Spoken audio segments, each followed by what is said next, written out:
ဒါတော့69ခုဒီလိုတာမန်ကြည့်ရင်ခေါင်းကြီးပဲထင်ရတာလေဟုတ်ဒီမှာ69ခုရှိရပါနော်ဟုတ်ဒ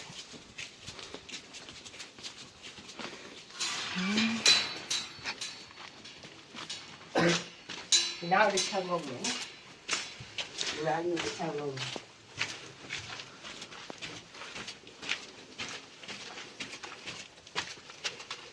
တော့တာမန်ကြည့်ရင်ခေါင်းကြီးပဲပေါ့နော်ဒီကမှာရောက်ပေါက်နေတဲ့ပကံ9ခေါက်10ခေါက်ရောက်လို့တချို့မရောက်ကြဘူးဒီထက်ကကြတော့အရင်ခေတ်တုန်းကပကံဒီမှာအရေးကြီးတွေကိုကိုယ်တော့ဗုဒ္ဓဘာသာပေါ်ပေါက်မလာဘူးရှေးအရဟံတာဝန်ကြကံကြမှာဗုဒ္ဓဘာသာဆိုတာပေါ်ပေါက်လာတာ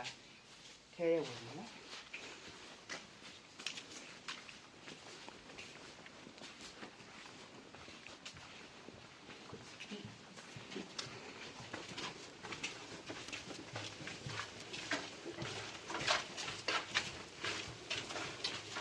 ဒါတော့90နဲ့မှ9ခုသူကကြတော့ပေါ်နော်ငှက်ပစ်တောင်ကြီးကြောက်ကူဦးမင်းရဲ့ဘူးဖျားထိပောက်တယ်လေတောင်ကြီးစီလည်းပောက်တယ်တောင်ကြီးထိပောက်တယ်လေဟုတ်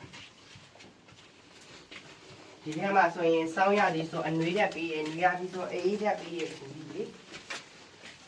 ဒီခေတ်ကပကံဒီမှာဗုဒ္ဓဘာသာပို့ပေါက်မလားမသွန်ကားတော့ကြတော့အရေးကြီးတွေပဲကိုးကွယ်တာဘုရှေးအရဟံဒီပကံဒီကိုတာဝန်ကြမှာဗုဒ္ဓဘာသာဆိုတာပေါ်ပေါက်လာတာလေ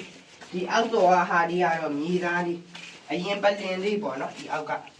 အရင်ခေတ်ကပလင်အခုမှအဋိဌာအောင်နောက်ထပ်တစ်ထပ်တိုးထားတာဒီမှာကိုလိုတဲ့စူတာပြေးသွားတယ်ဒီပေါ့ဦးစင်းရရှေးအရဟံပေါ့နော်ပြီးဆိုဒီဘက်တော့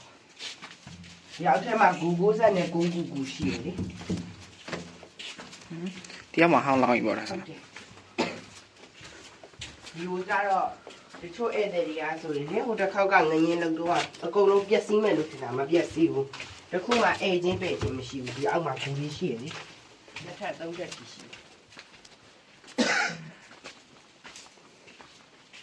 ဒီဘက်ကတော့အဋိဌာအောင်ကြီးတို့အဋိဌာကြီးတို့ပေါ့နော်အရင်ခေတ်တုန်းကကျတော့နာကြီးတွေဘာတွေမရှိဘူးရှေးအရဟံနဲ့ရဟန္တာ900စွန့်စားပေးချိန်ဆိုဒီဘွားနေပြီး12နာရီထိုးရင်မီးလင်းတယ်ဒီကြီးကဒီပေါက်ပါဗျာမရောက်ဘူးလားဒါကတော့အဘကဝန်တက်ကူဒီကတော့အဋိဌာန်ရည်တွေရှေးအရဟံနဲ့ယန္တာ900အဋိဌာန်မှာရည်တွေဖြစ်တာလေ